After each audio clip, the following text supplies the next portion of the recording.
Hello बच्चों, इस video में हम बात करने वाले हैं फंजाई की। फंजाई यूकैरियोटिक है, यूनिसेलुलर भी हो सकती है, मल्टीसेलुलर भी हो सकती है। यूनिसेलुलर का बेस्ट एग्जांपल है मेरे पास यीस्ट, एंड मल्टीसेलुलर तो बहुत सारी है। अगर हम फंजाई की बात करें तो मुझे यहाँ पे एक मॉल्डी ऑरेंज दिखाई दे रहा है, बेसिकली ऑरेंज रॉट, और राइट में मुझे दिखाई दे रही है पेनिसिलियम, जो पेनिसिलिन बनाएगी। अब यहाँ पे हम डिस्कस करने वाले हैं कुछ फंगल प्लांट डिसीज़ के बारे में, जैसे कि नंबर 1 मुझे यहाँ पे जो दिखाई दे रही है डेट इज़ कॉर्न स्मट, जो कि कॉर्न के ऊपर हो रहा है, कॉर्न स्मट। अब टार स्पॉट मैपल की लीव्स पे आ रहा है, और अर्गिट जो कि हो रही है राई के ऊपर। अब हम फंजाई के कैरेक्टरिस्टिक्स की अगर हम बात करें तो फंजाई होती है हेटेरोट्रॉफ, मतलब अपना खाना ये खुद नहीं बना रही है। अपना खाना अगर ये खुद नहीं बना रही है तो हम बोलेंगे नॉन क्लोरोफाइटस, मतलब क्लोरोफिल भी नहीं है।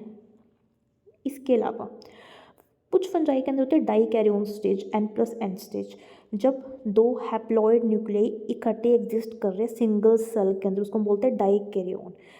अब ये कब एग्जिस्ट करते हैं? डिप्लॉयड स्टेज से पहले। डिप्लॉयड होती है 2n स्टेज से पहले, जब वो फ्यूजन से पहले जिस स्टेज में एग्जिस्ट करते हैं उसको बोलेंगे डाइकैरियोन स्टेज। फंजाई के पास सेल वॉल है जो कि बनी हुई है काइटिन की सेल वॉल होगी। अगर हम फंजाई की बात करें तो फंजाई की बॉडी जो है वो स्लेंडर फॉर्म में, स्लेंडर फिलामेंटस फॉर्म में है। अब इनकी बॉडी में जो स्लेंडर फिलामेंटस बॉडी है उसको हम बोलते हैं हाइफे। अब फंजाई के पास जो लॉन्ग सेल्स है जॉइंट, जो लॉन्ग चेन्स है सेल की, वो एक दूसरे से एंड टू एंड जॉइंट है। ठीक है, बिल्कुल अच्छी बात है, जॉइंट है। अगर उनके बीच में सेपरेट करने के लिए सेप्टा है तो उसको बोलेंगे सेप्टेट। अगर फंजाई के सेल सेपरेट हो पा रहे हैं with the help of septa, जिसको हम बोलेंगे सेप्टम, तो इस टाइप के फंजाई को बोलेंगे सेप्टेट। ठीक है, इन हाइफे को बोलेंगे सेप्टेट हाइफे।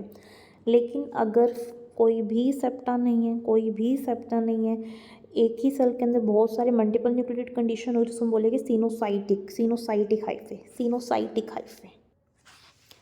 अब जो सेप्टा होता है वो रेयरली कभी कंप्लीट बैरियर बनाता है। अब जो इनका साइटोप्लाज्म है वो हाइफे में बिल्कुल आराम से फ्रीली घूम रहा है। अब ये माइसीलियम के जो ग्रुप ऑफ कनेक्टेड हाइफे होते हैं ना, ग्रुप ऑफ कनेक्टेड हाइफे मतलब बहुत सारे हाइफे को मिला के हम बोल रहे हैं माइसीलियम। अब माइसीलियम ग्रो कर रहे हैं और बड़े आराम से पेनिट्रेट कर रहे हैं अपने सबस्ट्रेट के अंदर। अब ये मुझे हाइफल की ग्रोथ दिख रही है स्पोर से। ये है जर्मिनेटिंग स्पोर। अब ये germinating spore for example bread mould का भी हो सकते हैं, जो राइजोपस है, ब्रेड माउल्ड, ब्लैक फंगस है, म्यूकर। अब नोटिस कीजिए पहले स्टार्टिंग के अंदर आए हाइफे, और ग्रुप ऑफ हाइफे से कितना सारा ग्रुप बना हाइफे का, तो मैंने क्या बोल दिया, मैंने वर्ड यूज़ करा माइसीलियम, डेट इज़ माइसीलियम।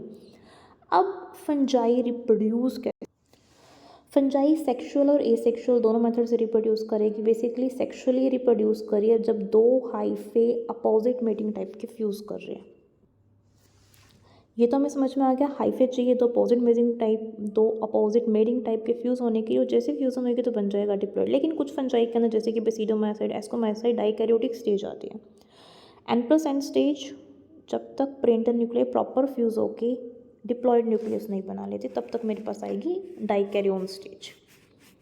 अब हम आते हैं हमारी favourite fungi, that is yeast है यूनिसेलुलर, मोस्टली इसका रिप्रोडक्शन होगा एसेक्सुअल होगा बडिंग से।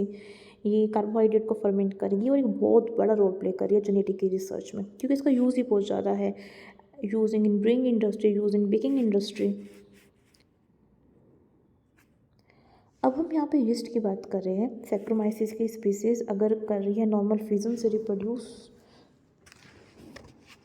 And this diagram of budding से रिप्रोड्यूस कर रही है जब,